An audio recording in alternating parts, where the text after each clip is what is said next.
Good day. Do you know how to read fractions? Do you know what is 4/6 all about? Yan ang ating pag-uusapan ngayon.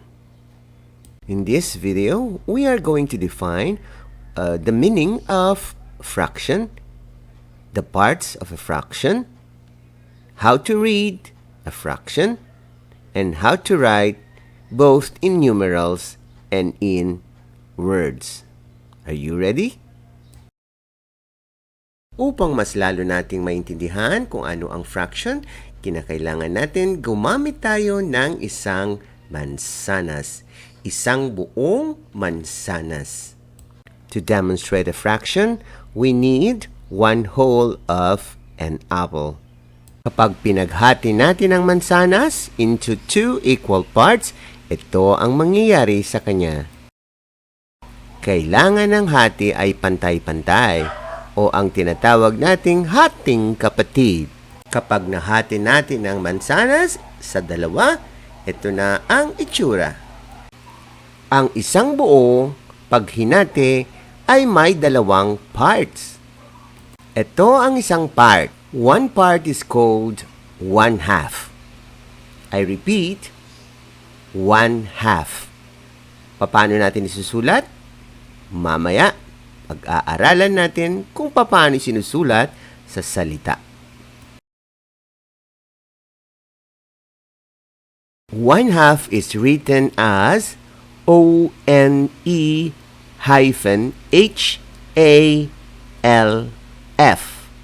1/2. Always remember to write hyphen in between 1 and half to join these 2 words. How does a fraction looks like?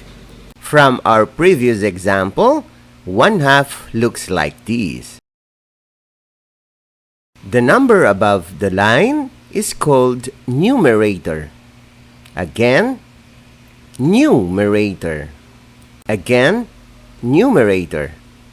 How about the number below the bar? It is called denominator. Denominator. Let's repeat. The number above the line is called numerator. Numerator tells how many equal parts or pieces of the whole we are talking about. Ngayon naman ay ang number below the bar. Ang tawag natin ay denominator. Denominator. Denominator. Denominator tells how many total number of parts or pieces are there.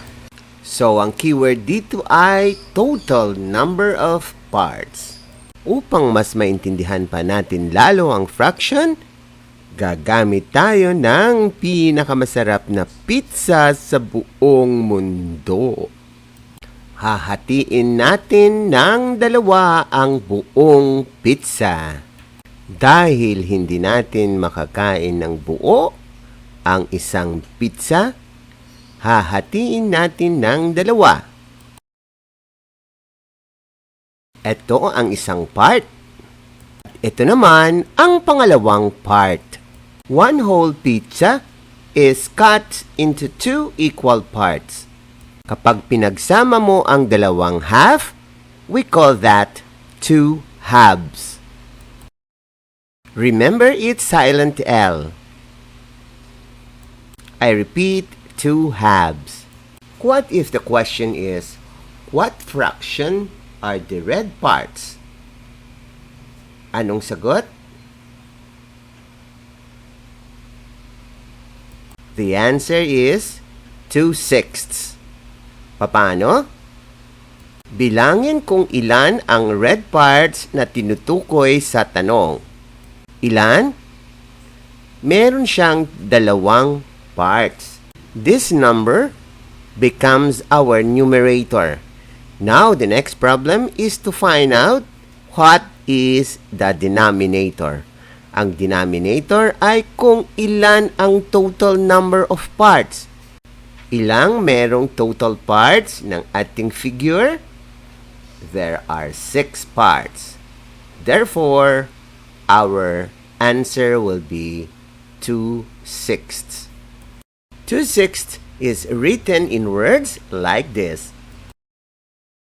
Can you tell me the fraction of the blue one? It is 1/2.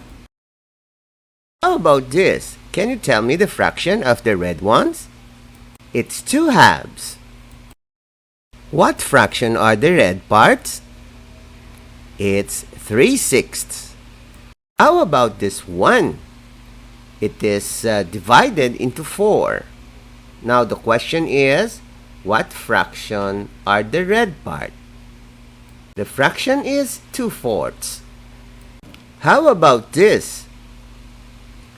The fraction is 4/8. What fraction are the red parts?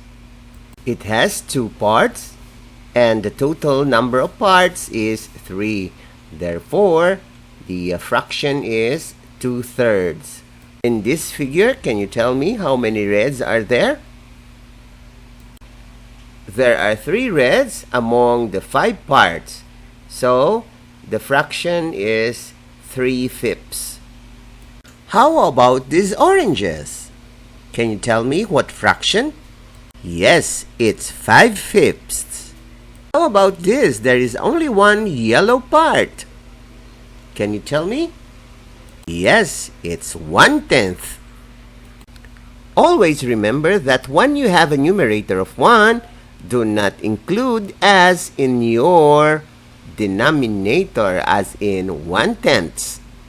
1/10 is wrong. It should be 1/10. Can you tell me the fraction of the reds? The fraction is 2/4. Here in this figure, we are looking for the number of reds. Therefore, our fraction is 4/6.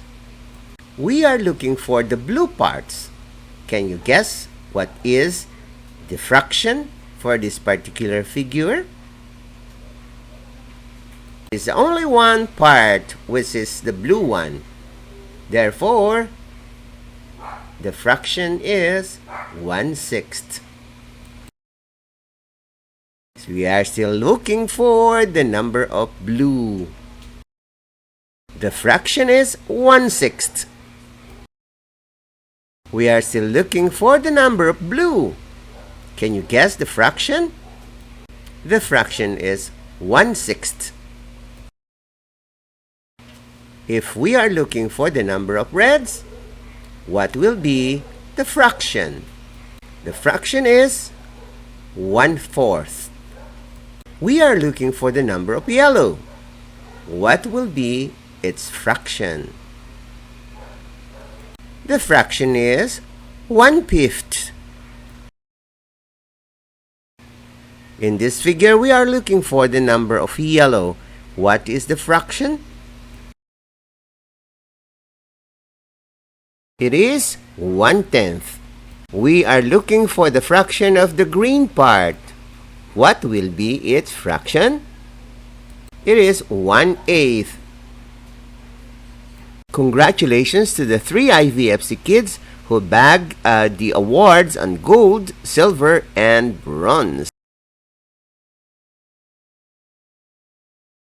Sa mga magulang na gustong isali ang mga anak upang mas lalo silang magiging mahusay, mangyari po lamang makipag-ugnayan sa mga admin. I-search lang sa Facebook ang IVFC Early Learners Info page.